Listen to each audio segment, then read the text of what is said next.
Perfect গোল আলুর পরোটা বানাবো, তাও আবার হেলদি ওয়েতে, কোনো ময়দা ছাড়া। প্রথমে আলুগুলোকে প্রেশার কুকারে আমি সেদ্ধ বসিয়ে দিচ্ছি। যেহেতু হেলদি ওয়েতে বলেছি তাই ময়দা না, এখানে 1 বাটি আটা নিয়েছি আর হাফ বাটি মতো নিয়েছি ওটসের গুঁড়ো। সাথে নিয়েছিলাম পিঙ্ক হিমালয়ান সল্ট। কোনো সাদা নুন বা সাদা ময়দা কিন্তু ব্যবহার করিনি।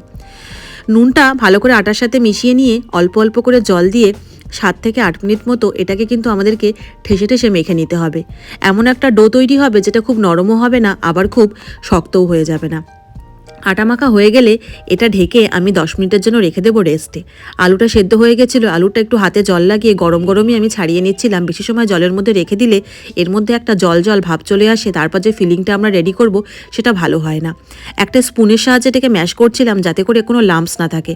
এরপর ম্যাশ হয়ে গেলে পেঁয়াজ কুচি, ধনেপাতা কুচি এবং কাঁচা লঙ্কা কুচি, সাথে দিয়েছিলাম মশলা হিসেবে চাট মশলা, আমচুর পাউডার, জিরের গুঁড়ো, কাশ্মীরি লাল লঙ্কার গুঁড়ো, দিয়েছিলাম জোয়ান আর পিঙ্ক হিমালয়ান সল্ট।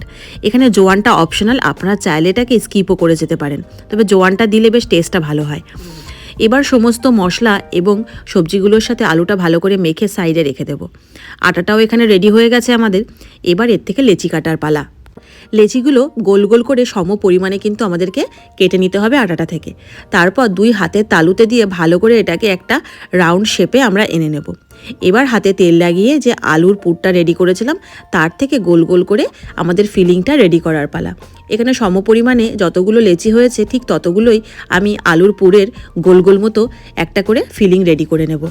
তারপর যেটা এর মেন পার্ট সেটা হলো আলুর পুরটা এর মধ্যে ভরা, মানে আটার মধ্যে আলুর পুরটা ভরা। একটা বাটির মতো প্রথমে আলতো হাতে শেপ করে নেব, তারপর আলুর পুরটা দিয়ে সাইড থেকে একটু বাড়িয়ে বাড়িয়ে এটাকে ভালো করে এর মধ্যে পুরটা ভরে নেব।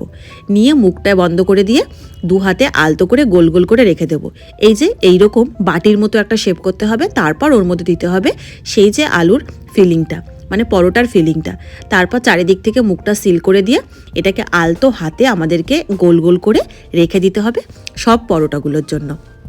ব্যাস, আমার সমস্ত আলুর পুরগুলো ভরা হয়ে গেছে আটার লেচির মধ্যে। এবার বেলার পাড়া, যেটা আরও একটা ইন্টারেস্টিং পার্ট। প্রথমে একটু আটার গুঁড়ো দিয়ে হাত দিয়ে এইভাবে ফ্ল্যাট করে নিতে হবে, যাতে করে আলুর যে পুরটা বা ফিলিংটা আমরা বলেছি সেটা চারিদিকে ছড়িয়ে যায়। তারপর বেলনের সাহায্যে এটাকে আলতো হাতে বারবার করে ঘুরিয়ে ঘুরিয়ে গোল একটা শেপ আনতে হবে। আর এই আলুর পরোটাটা বানানোর সময় হাতটা কিন্তু একটু আলতো হাতেই এটাকে বেলতে হবে। আর পরোটা যেহেতু একটু মোটা হয় তাই এটাকে আমি একটু মোটাই রেখেছি। হেলদি বানাবো বলেছিলাম তাই জন্য তেলও কিন্তু এখানে 1 চামচ দিয়েছি। আর যেহেতু কাস্ট আয়রন তাওয়া ব্যবহার করেছি তাই তেলের পরিমাণটাও কম লাগে।